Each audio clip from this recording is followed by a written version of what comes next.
Bonjour à vous tous. Merci d'être avec nous pour le webinaire sur le WNR et le NPD. Je m'appelle Mike Giardini, je suis l'agent de communication pour les relations avec le LNC. Généralité avant de commencer. Tout d'abord, j'aimerais reconnaître que le site du NPD sur le territoire traditionnel non cédé du peuple algonquin Anishinaabe et que le projet WR1 est sur le territoire du traité numéro 3 et c'est la terre des Métis Redland. En tant qu'organisme, nous reconnaissons et apprécions la connexion des Autochtones avec ces deux sites. Les NNC reconnaissent les contributions des peuples autochtones, des Métis et des Inuits pour avoir modelé et renforcé les terres où les sites sont situés et l'ensemble du pays. Aujourd'hui, c'était pour vous présenter, les webinaires et pour vous présenter les personnes qui travaillent sur le projet WR1 et NPD. Nous allons vous donner une mise à jour sur les deux projets. Vous allez rencontrer les membres de l'équipe. Certains visages seront familiers. Nous commencerons avec les présentations, puis nous passerons à la période des questions et commentaires. Nous vous offrons l'interprétation simultanée. Vous pouvez écouter la séance dans la langue de votre choix. L'icône est en bas de l'écran. Sélectionnez la langue. Sachez qu'il y a un petit délai si vous écoutez en français. Donc, veuillez attendre l'interprétation au complet avant d'intervenir. Utilisez un écouteur avec un microphone intégré pour intervenir. La présentation durera environ une trentaine de minutes et nous réserverons le reste de la période pour les réponses. En bas de l'écran, il y a l'icône de questions-réponses. Vous pouvez signaler vos questions et nous y répondrons à la toute fin. Sachez que nous enregistrerons la séance et ce sera diffusé sur notre canal YouTube. Si cela vous préoccupe, n'hésitez pas à communiquer avec nous avec ermstakeholder@cnl.ca. Je vais maintenant vous présenter à la première personne de la journée. C'est Jeff Miller, directeur du projet de déclassement WR1. Jeff Miller, allez-y. Bonjour à vous tous. Je m'appelle Jeff Miller et c'est moi qui donne le coup d'envoi. Prochaine diapo. Comme à l'habitude, nous allons commencer avec une courte présentation sur les deux projets. Mais aujourd'hui, nous allons prendre une approche un peu différente. Nous avons Jeff, Courtney, Jesse, Margot, Graham et Peter. Ils parleront un peu d'eux-mêmes et de ce que nous faisons au LNC. Et nous allons terminer avec une période de questions-réponses à la toute fin. Tout d'abord, un peu d'histoire. Alors, le réacteur WR1 du site de Whiteshell a joué un rôle clé dans l'histoire nucléaire du Canada. Il a été construit par General Electric et atteint la criticité pour la première fois en 1965. Il a servi pendant 20 ans comme réacteur de recherche et en autre mission, et c'était un site d'essai pour le parc Candu. Il a été mis à l'arrêt de façon sécuritaire en 1985 et il est maintenu dans un état de stockage avec surveillance. Le projet NPD, c'était le premier réacteur nucléaire canadien et la preuve de concept de ce qui est devenu le réacteur Candu. Le réacteur NPD est entré dans l'histoire en 1962 lorsqu'il est devenu la première centrale nucléaire au Canada à produire de l'électricité. C'est devenu un terrain d'essai pour la recherche et le développement qui a mené à l'application commerciale du système Candu pour la production d'énergie électrique. Le site est en état d'arrêt sûr depuis les années 80. Donc, ce sont deux anciens réacteurs. Le WR1 était le réacteur de recherche et le NPD, un réacteur de démonstration Candu. Les deux ont été construits sous le sol. Les deux sont dans un substrat rocheux et ils sont sous surveillance depuis plus de 30 ans. Alors, ils conviennent parfaitement à l'élimination in situ. C'est ce que nous avons proposé. Prochaine diapo. Lorsqu'on parle d'élimination sur place, c'est lorsque le réacteur reste sur place. Dans ce cas-ci, il faut remblayer les installations avec du coulis C'est un ciment fluide. Tout reste sous terre en place. Le coulis encapsule les matériaux et stabilise l'installation à long terme. Ça les transforme en des structures importantes de béton avec plusieurs couches et barrières multiples. Cela assure un confinement passif des matériaux durant toute leur durée de vie dangereuse. Alors, est-ce qu'on peut procéder à l'animation, s'il vous plaît?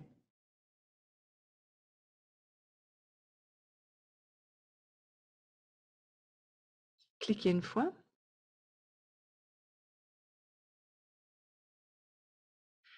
Avant de pouvoir aller de l'avant avec ces propositions, il faut procéder à une évaluation environnementale fédérale. Et c'est justement ce que nous faisons à l'heure actuelle. Nous sommes déjà en train de peaufiner notre évaluation environnementale. Nous allons soumettre de nouveau les documents au mois de novembre. Alors, il y a eu des demandes de la Commission canadienne de sûreté nucléaire et nous procéderons à une évaluation, un examen technique de nouveau. Notre équipe prévoit de soumettre notre rapport et nous allons soumettre de nouveau les documents au printemps à la Commission canadienne de sûreté nucléaire. Alors, c'est au printemps 2023. Nous avons aussi avoir les audiences pour les installations de gestion des déchets près de la surface. Ils ont décidé de reporter la soumission du document temporaire car on attend de procéder aux consultations avec les peuples autochtones. Et nous pensons que nous aurons le tout pour janvier 2023. Prochaine diapo.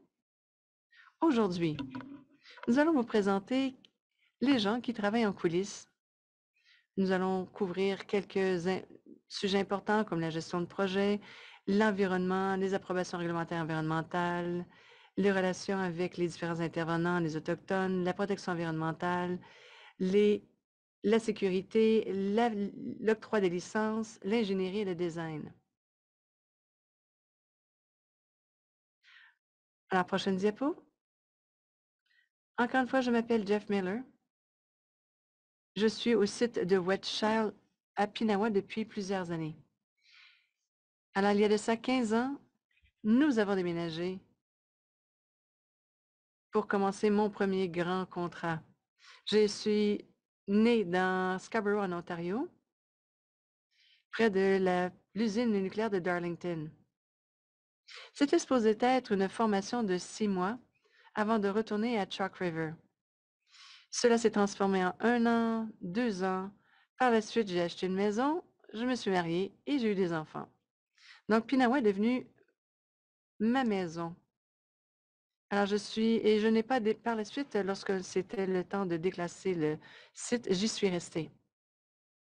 Alors, étant donné que nous sommes près de l'Halloween, chez nous, nous avons une tradition. Nous nous déguisons ensemble. Il y a des thèmes. Souvent, c'est d'aller voir les maisons, enfin, de passer l'Halloween dans la maison des collègues avec du rouge à lèvres et une robe. Mais ici, il y a 7 photos. J'espère que vous pourrez nommer les thèmes. Prochaine diapo. Alors, à part mes activités d'Halloween, je fais partie de l'équipe de LNC. Je suis le porte-parole, autant à l'intérieur qu'avec le public. En tant que gestionnaire de projet, je distribue les tâches, je gère les coûts, regarde les calendriers d'exécution, établis les priorités et je prépare tous les documents pour approbation et les produits livrables, que ce soit fait par mon équipe ou par des entrepreneurs. Pour le WR1, je suis responsable pour l'achèvement de notre déclaration d'environnement ainsi que toute la formation.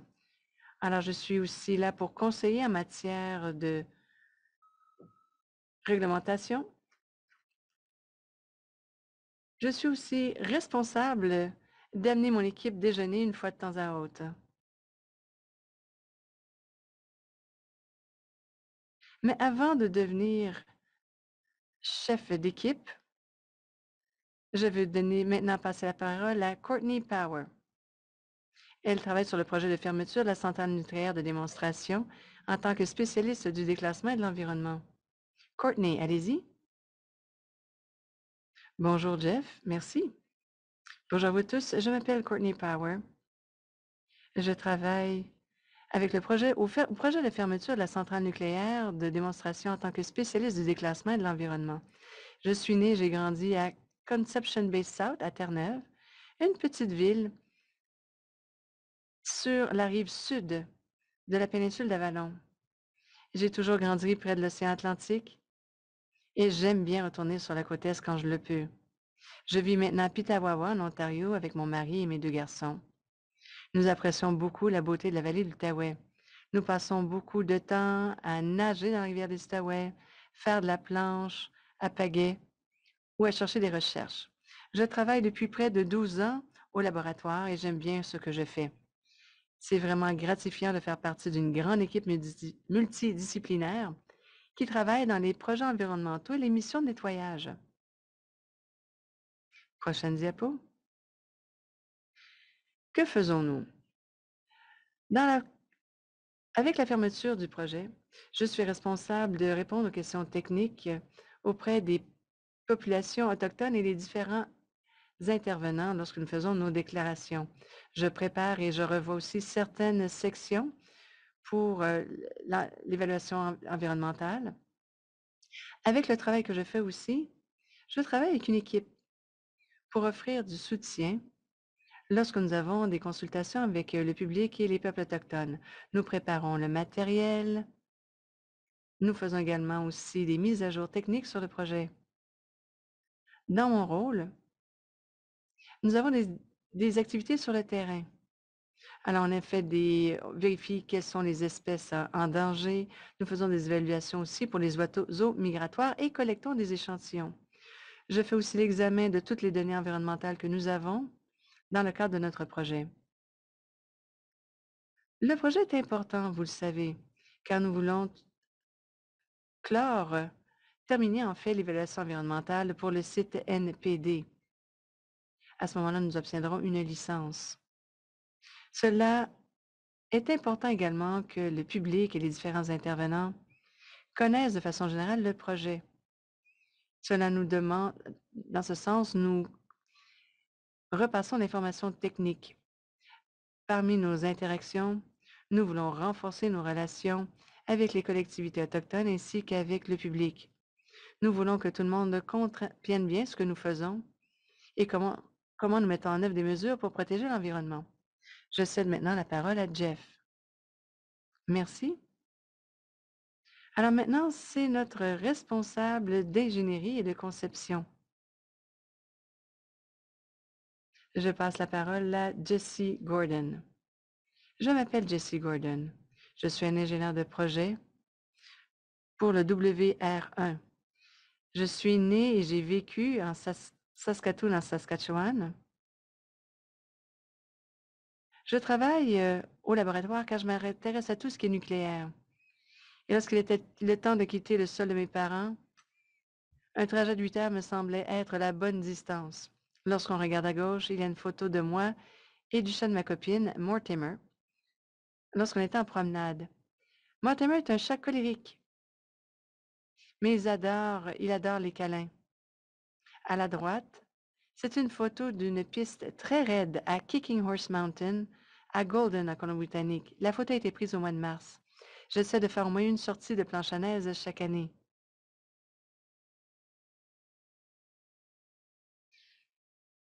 Alors, je suis ingénieur de projet pour le WR1. Alors, je suis responsable de la planification du déclassement et de la préparation des documents.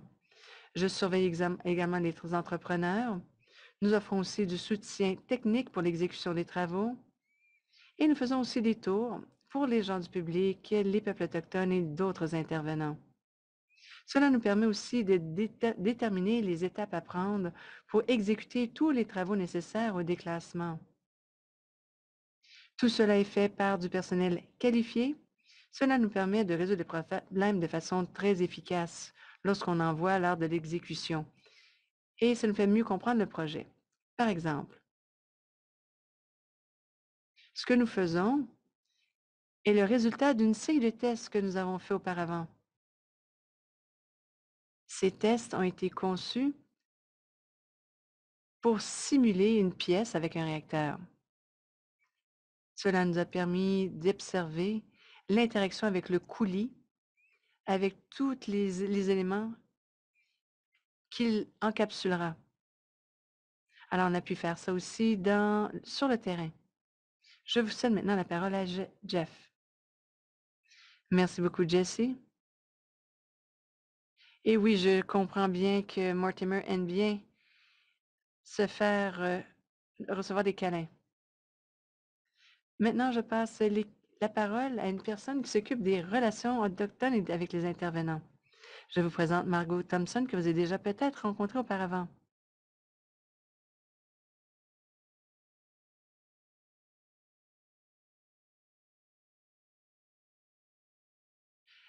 Je m'appelle Margaret Thompson. J'ai grandi dans le sud-ouest de l'Ontario, dans les territoires traditionnels des nations Ojibwe. Je vis actuellement avec mon mari, ma fille et mon chien. Alors, ça s'appelle un carlin. C'est une race, un mélange. Dans la ville où j'habite maintenant, c'est à une vingtaine de minutes de la ville où j'ai grandi. Maintenant, j'habite dans une ville encore plus petite que ma ville natale. Il y a environ 800 habitants. J'ai toujours pensé que j'étais pour vivre dans une ville un peu plus importante, mais ce n'est pas le cas. Alors, je fais partie, en fait, j'ai commencé en 2015. Je fais partie d'une équipe à distance des laboratoires qui soutient nos programmes d'assainissement de l'environnement dans tout le Canada. Maintenant, je soutiens les relations avec les Autochtones et les intervenants pour le projet de fermeture du NPD et d'autres projets de déclassement de réacteurs, comme le Douglas Point, qui n'est pas très loin de chez moi. À l'écran, ce sont 2 photos prises avec ma fille. Après sa naissance, le chien et mon mari ont dû se contenter de la 3e position. Alors nous sommes en ski. Non, pardon, c'est une promenade que nous avons faite dans un parc l'été passé. Ce n'est pas très loin du site du NPD. C'est dans le parc Algonquin. Je pense ici qu'il y a une tornade. Alors, on est devant les arbres tombés. À la droite, c'est une photo de l'hiver passé. J'essaie d'apprendre à ma fille à faire du ski de fond. Et cette petite randonnée a duré environ 5 minutes, juste le temps de prendre une photo. Alors, j'espère cette année que nous pourrons nous rendre à 15 minutes. Elle n'avait que 3 ans cette année. Alors, je pense que l'an prochain, ce sera peut-être un peu plus facile. J'aime bien travailler sur ces projets. Il y a un groupe très diversifié de personnes intelligentes. Et j'aime bien aussi apprendre. Et on essaie d'explorer différentes façons dont nous pouvons lutter contre les changements climatiques. Je vais vous expliquer un peu ce que nous faisons sur la prochaine diapositive. Alors, voici ce que fait mon équipe. Je représente une équipe de personnes qui s'occupe des relations avec les peuples autochtones et les différents intervenants. Alors, je vais vous expliquer ce que nous faisons à l'heure actuelle et ce que nous prévoyons faire. Alors, c'est vraiment essentiel de procéder à ces consultations pour l'évaluation environnementale. Nous faisons des coordinations de visites sur les sites. Il faut que les gens qui soient aux alentours connaissent bien ce que nous faisons. Mon rôle, c'est de partager de l'information à propos de nos projets, nous assurer que les gens ont suffisamment d'informations pour qu'ils puissent ramener ça chez eux et nous présenter leurs préoccupations. J'ai oublié de le mentionner, mais j'ai une formation en éducation. J'ai un diplôme en sciences politiques.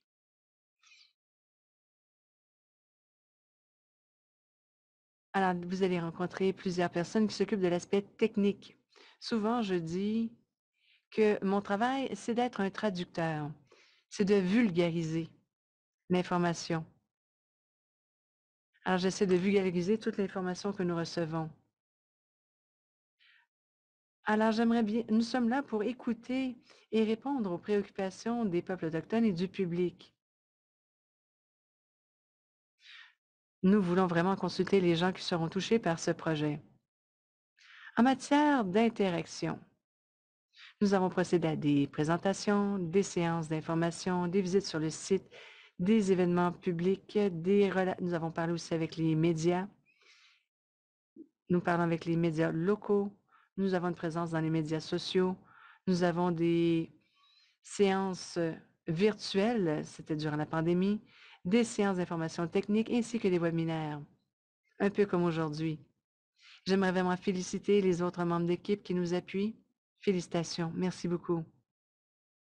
Ils sont les 4 photos. Ce sont certaines de nos activités. Lorsque le projet a commencé en 2016, dans le coin supérieur droit, c'était une séance d'information dans une école secondaire. Dans le coin gauche en bas, enfin en haut à gauche, c'est l'école Katanawa. En bas, c'est l'équipe du projet WR1. Ici, à droite, ce sont des membres de la Fédération Métis. Et on a eu aussi quelques visites ouvertes dans nos installations du NPD. Alors, n'hésitez pas à envoyer par courriel les questions que vous pourriez avoir à propos de nos projets. Nous essaierons de vous donner la bonne information afin que vous puissiez partager cette information avec ceux qui sont intéressés par notre projet. Merci beaucoup. Je cède la parole à Jeff. Merci beaucoup, Margot. Merci pour votre travail. Passons maintenant à la question de la protection de l'environnement. Et je cède la parole à Peter Bill.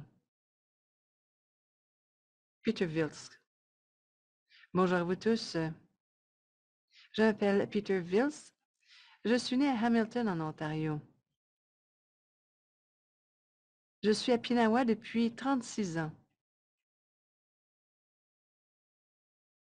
Je faisais partie du programme de gestion des déchets nucléaires. Je suis là et vous voyez ici à l'écran en ski et en aviron.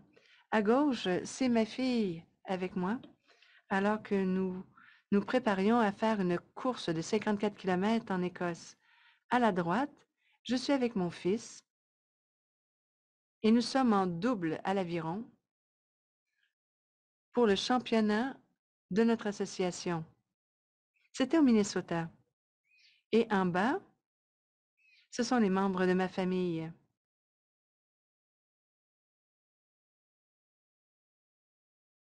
De formation, je suis un géochimiste. On essaie d'améliorer notre compréhension de la transmission des contaminants dans l'eau souterraine principalement. Je suis un spécialiste en matière d'environnement et je travaille en matière de protection de l'environnement à Whiteshell. Prochaine diapo. La protection environnementale, c'est ce que nous devons faire dans le cadre de notre licence. Nous devons contrôler ce qui se passe. Lorsque nous procédons au déclassement, cela permet de nous assurer que nous faisons toutes les activités d'intendance nécessaires pour l'environnement pour maintenant et pour l'avenir. Nous voulons nous assurer de ne pas contaminer l'environnement. Nous vérifions les affluents. Enfin, nous avons tous un programme pour ça. On essaie de voir les contaminants aéroportés et qui peuvent se mélanger au liquide. Et on veut vraiment s'assurer qu'il n'y ait pas de contamination. Le deuxième programme, c'est la surveillance des sols, des sédiments, des animaux, des poissons, de l'eau souterraine et la surveillance du rayonnement gamma sur les terrains. La santé humaine et de l'environnement n'est pas influencée par Whiteshell. Nous avons un programme de surveillance des eaux souterraines. C'est un aspect très important. C'est conçu pour mieux comprendre la circulation des eaux souterraines et nous assurer que ne contribue pas à la distribution d'éléments contaminants. Tout d'abord,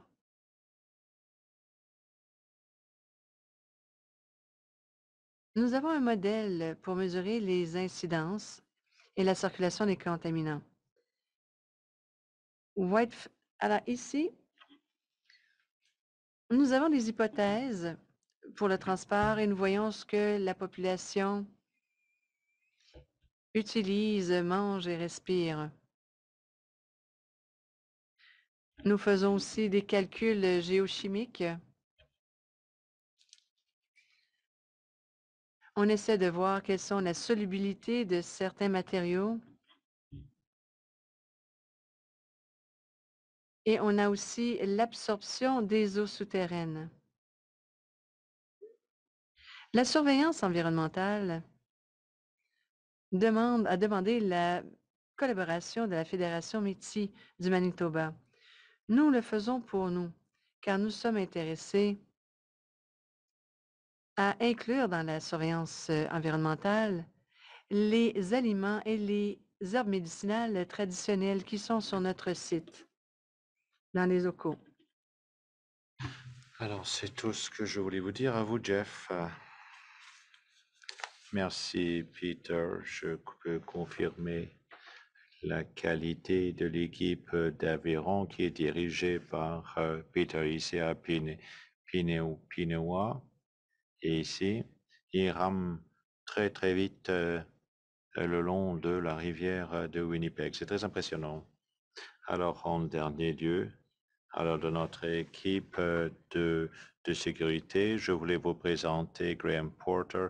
Malheureusement, il ne peut pas être des nôtres aujourd'hui. Je suis le gestionnaire de projet. C'est à moi donc de, de, faire la présentation de Graham. Alors, prochaine diapositive.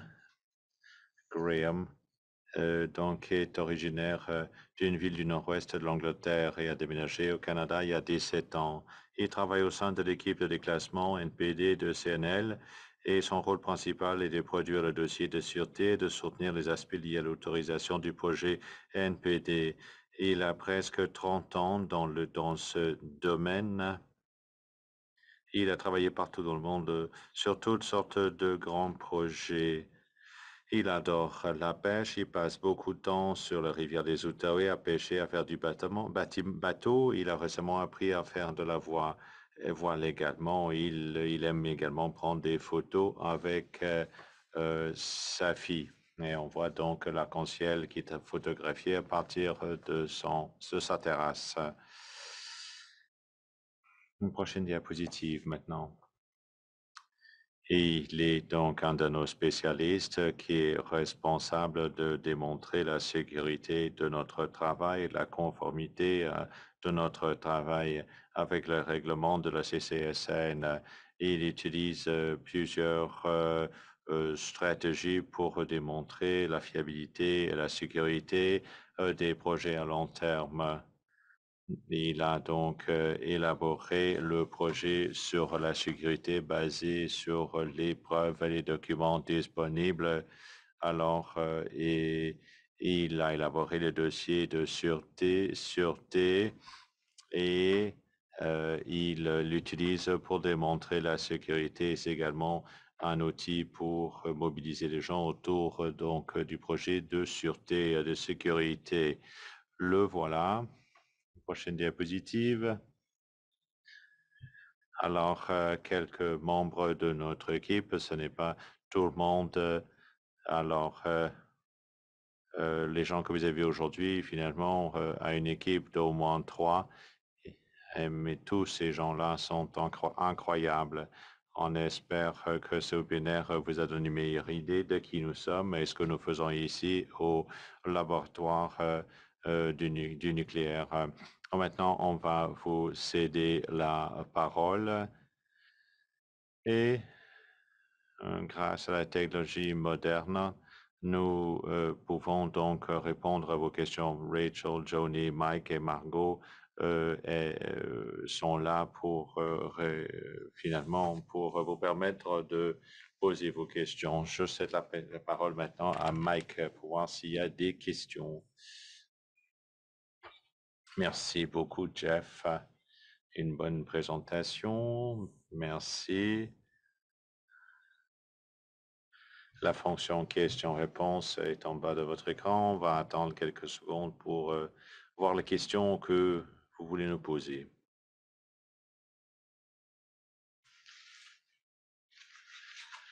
Très bien. Alors, premièrement, Monsieur Miller a proposé qu'on va assurer le contention finalement ou la réduction des risques et quand est-ce que les risques vont arriver à un niveau acceptable. Alors, je vais répondre à la question. Ensuite, je vais céder la parole aux autres participants. Alors, le dossier de sûreté a été élaboré. Je vais demander à nos gens de la communication à donc vous envoyer un lien. On a déjà organisé un webinaire sur le dossier de sûreté pour les projets et pour vous parler de comment on peut justifier la sécurité à long terme. Pour ce qui est de l'endiguement ou de la contention à long terme, les structures qui sont en place déjà ne vont pas durer à l'éternité tant que notre dossier n'est pas basé sur une durée éternelle des structures. On démontre finalement dans notre dossier que les mesures prises vont assurer finalement une réduction du niveau de risque, même si les barrières se dégradent, les produits contenus auront dégradé à un tel niveau pour être sécuritaires finalement.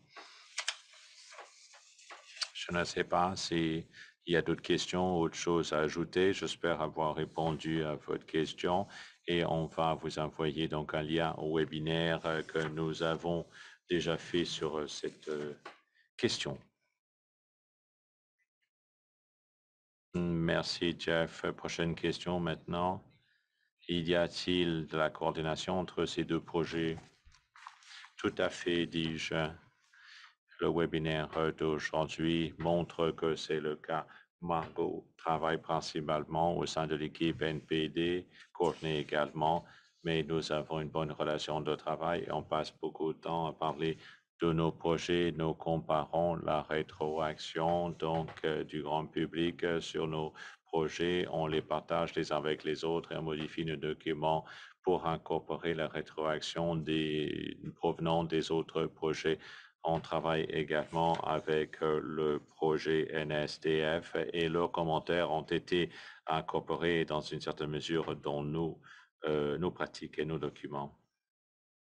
Donc la réponse est plutôt affirmative. Très bien, parfait, merci beaucoup.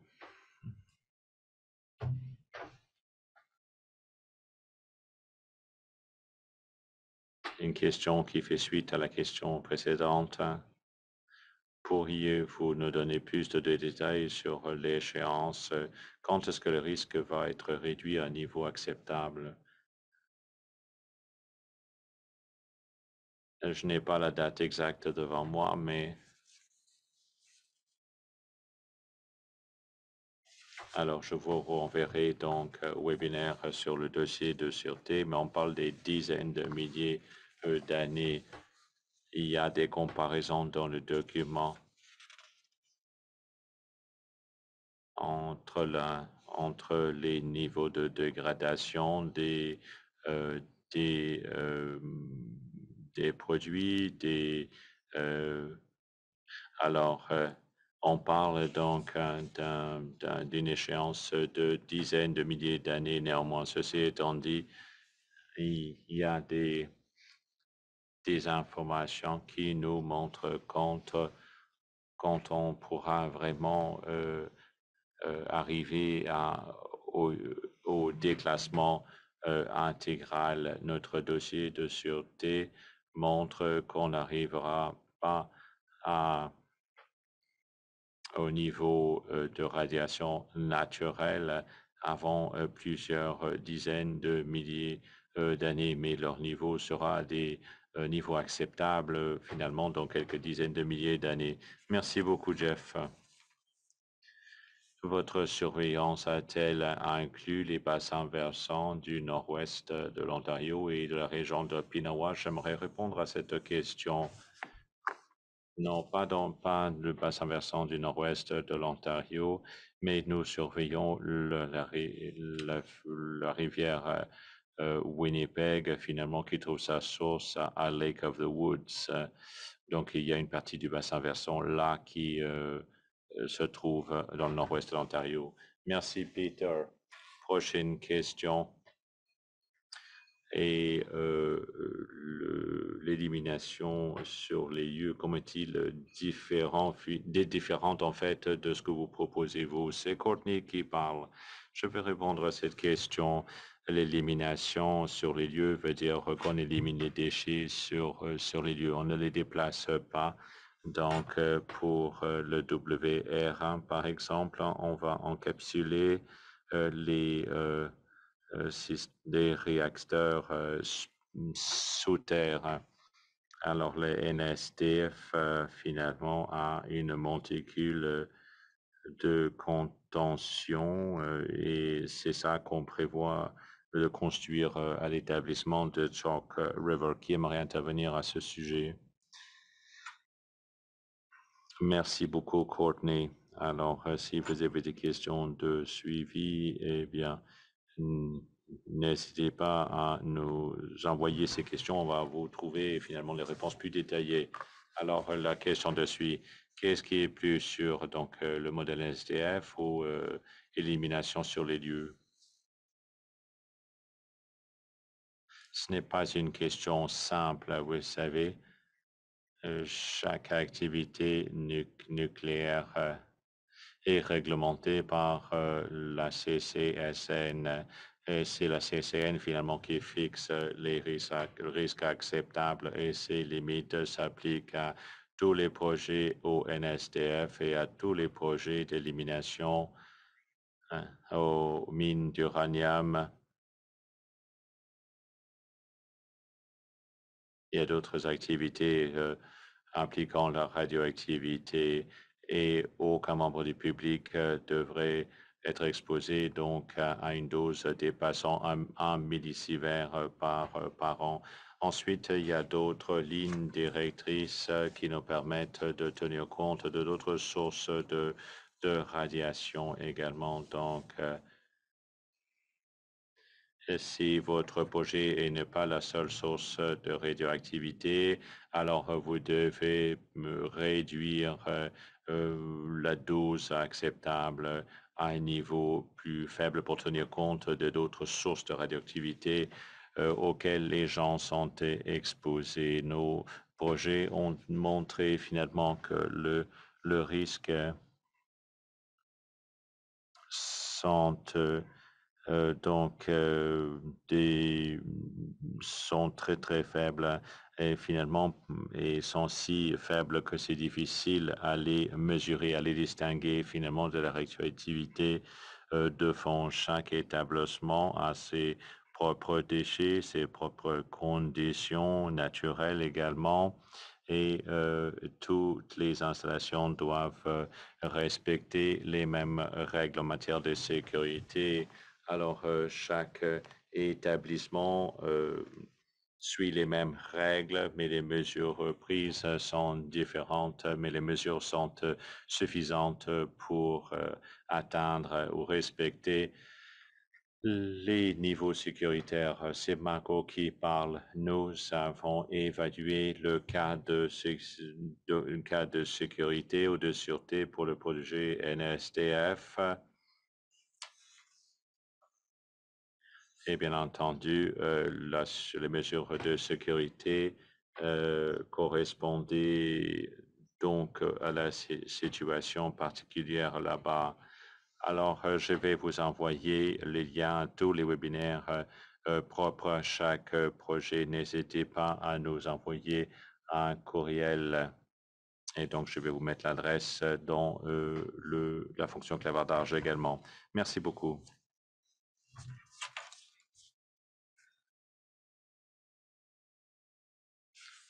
Alors, suite à une réponse précédente, alors l'échéance de dizaines de milliers de dollars, d'années, alors les contrôles institutionnels doivent être maintenus pendant cette période.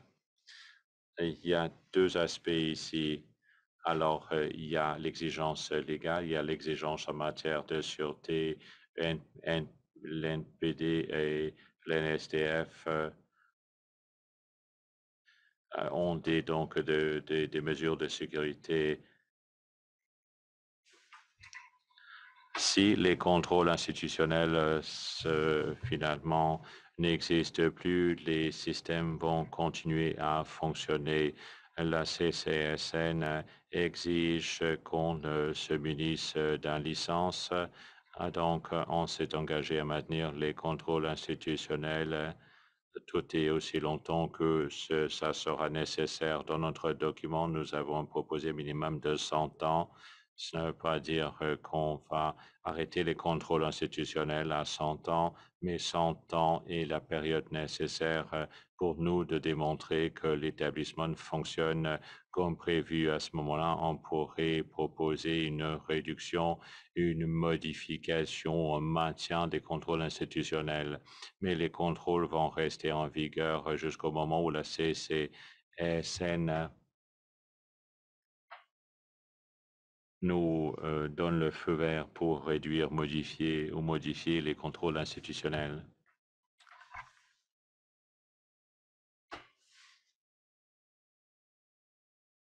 Merci, Jeff.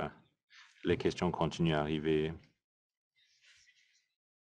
L'élimination sur les lieux est-elle donc planifiée avant le déclassement ou après le déclassement? Peut-être je n'interprète pas votre question de la bonne façon, mais pour WR1 et l'NPD, les installations n'ont pas été déclassées. Pour l'instant, il y a une activité de déclassement partiel qui a eu lieu. On a finalement éliminé les carburants, certains systèmes, mais les établissements ou les installations continuent à exister. Donc, on prévoit l'élimination sur les lieux avant de passer à l'étape de déclassement. J'aimerais juste en surenchérir. Alors, ces deux projets font l'objet d'une évaluation pour déterminer l'option préférée, que ça soit donc l'élimination sur les lieux ou autre.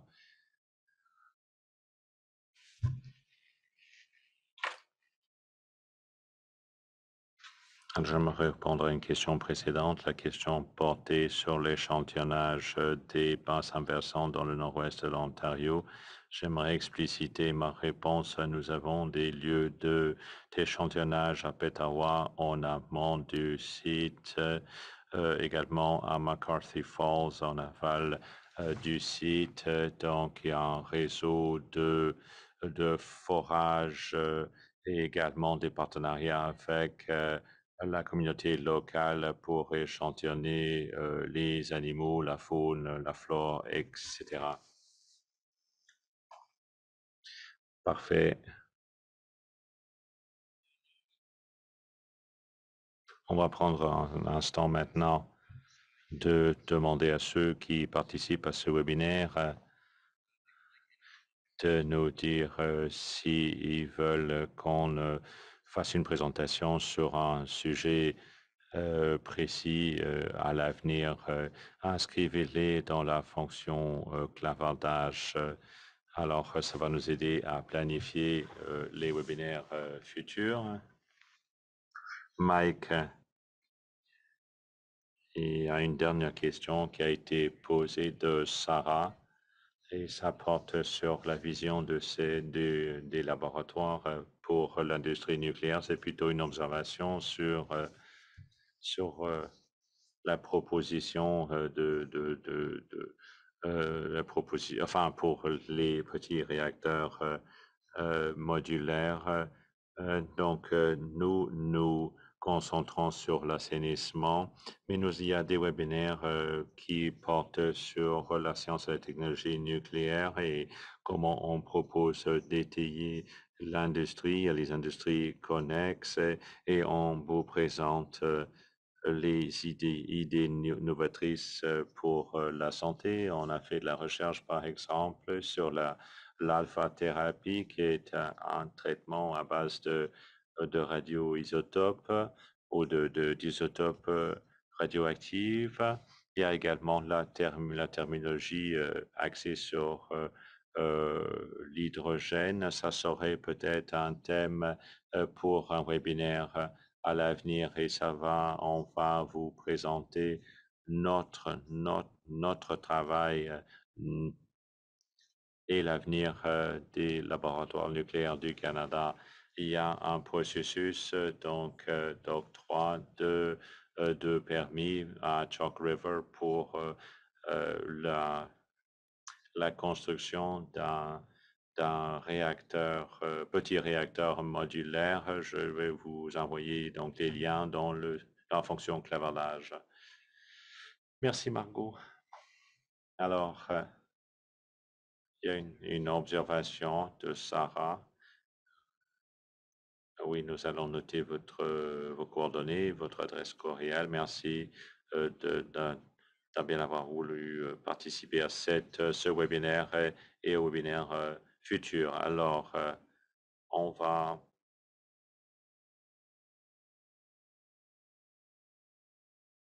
Il y a une question qui reste. Alors, nous avons 3 webinaires, l'un après l'autre. L'autre porte sur l'NSDF. Alors maintenant, la possibilité d'éliminer complètement toutes les composantes dans les réacteurs à risque et de les envoyer donc à un seul lieu. Est-ce que c'est quelque chose qu'on envisage de faire? Pourquoi envisagez-vous de maintenir deux sites quand un seul site serait moins cher? Moi, je vais commencer. Courtney, n'hésitez pas à intervenir suite à ce qu'a dit Courtney tantôt. Le chapitre 2 porte sur les solutions de rechange. Une de ces solutions, c'est de transférer certaines composantes de WR1 et de transporter ces composantes à Chalk River. On l'a évalué.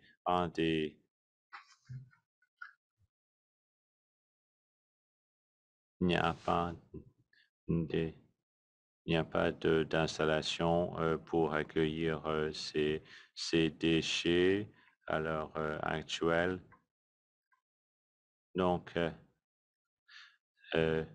on a décidé finalement d'agir autrement, étant donné les technologies, les installations qui sont disponibles.